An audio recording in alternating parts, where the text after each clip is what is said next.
predstavljanju novog političkog pokreta Hrvatski rast, hrast. O čemu je riječ?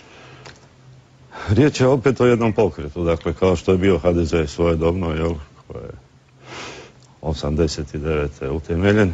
Isto tako smo danas, na dan Tuđmanove smrti, utemeljili pokret koji se zove Hrast i koji okuplja udruge, okuplja stranke, okuplja osobe koje su već provjerene na neki način u političkom životu, kao što je dr. Miroslav Tuđman, kao što je dr. Josip Jurčević. Ovdje su i udruge kao Grozd, Hrvatsko kulturno vijeće, naravno. Spremate izlazak na izbore?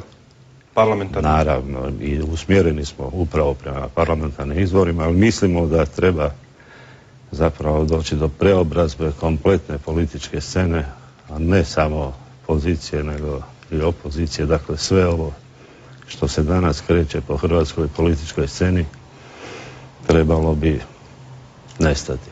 Hvala vam puno na gostovanju u Trećem dnevniku. Hvala.